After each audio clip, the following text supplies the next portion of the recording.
tribute to Brian Clements, take 83. Jan, Sam, George, and friends. Wendy and I are very sorry that we're not going to be there to say a fond farewell to Brian. We wish we were, but all of you are going to do that for us.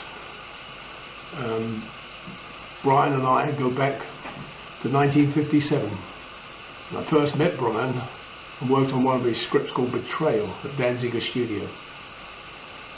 From that day on we became great friends, and we thought of each other as brothers virtually.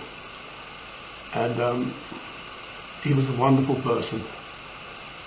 I defy anybody to go out to lunch, have dinner, a meeting or anything with Brian and not chuckle or laugh out loud sometime during that meeting, because that's the sort of person Brian was.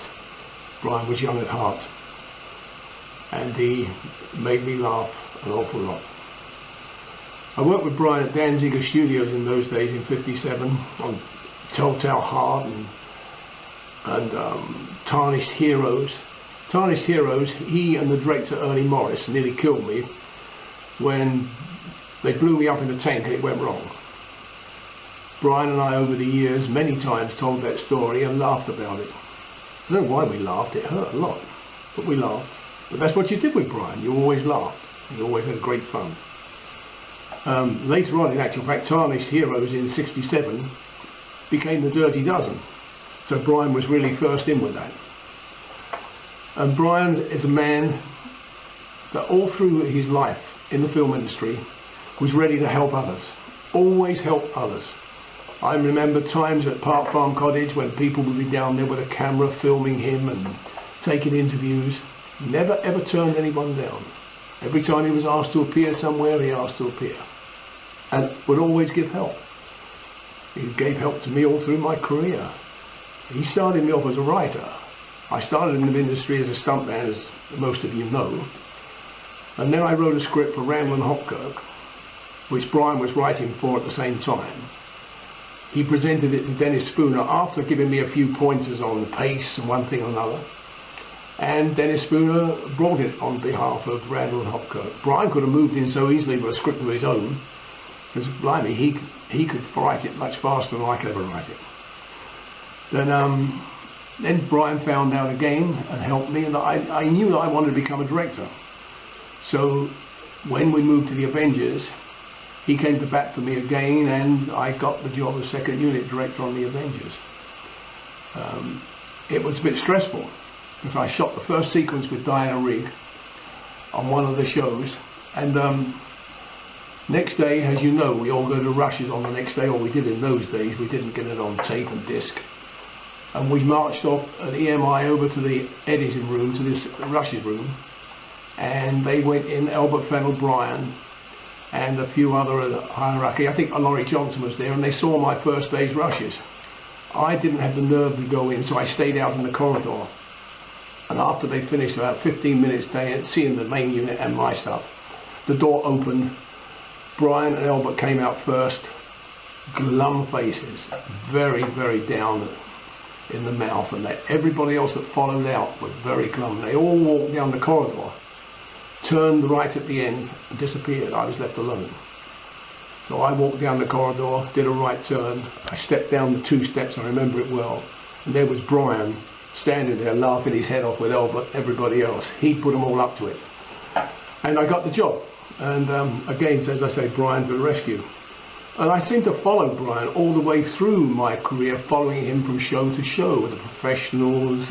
I mean, all the shows that Brian did, I worked on, going back to Ghost Squad over at ATV. And then I wanted very much to be a director on main unit, and thanks to Brian, going to Roger Moore and Bob Baker, convinced them to give me a show. I got my first show, and the rest of it's history, as you all know.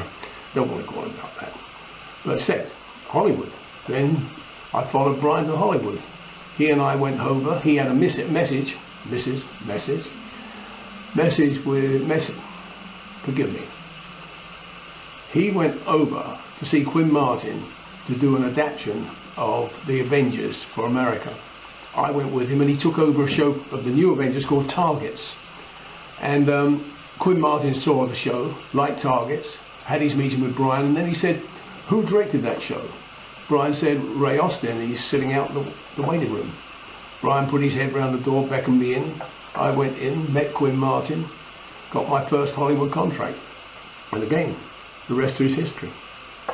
So that, again, is thanks to Brian. Brian was an invoking voice on television and film. He stepped out of the boundaries so often and did new things which other people didn't want to take the chance of. I mean, like the emancipation of women. I mean, he was one of the emancipators of women on film and television before anybody else.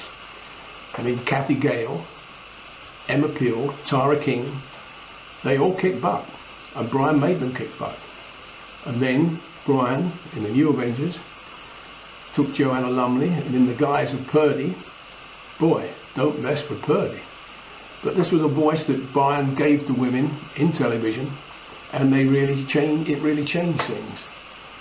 I've got to stop talking because I can go on forever telling stories about Brian and the things we did and the jokes we had and the many, many laughs. But I just want to ask Wendy to come in and give us a story, a memory of Brian, which we both love and we laugh at a lot. So Wendy, come here.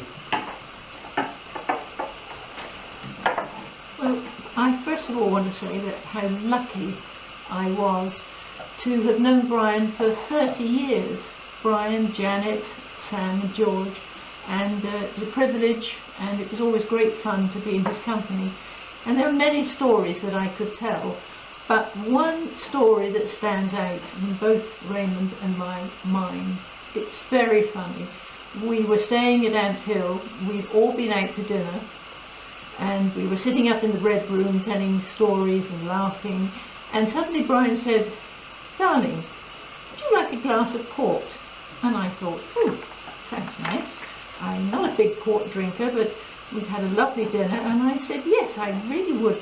That would be lovely. So off he went down into the kitchen, and 5 minutes later he came up with, I have to tell you, the largest glass of port. It was a wine glass, but it was huge, full of port.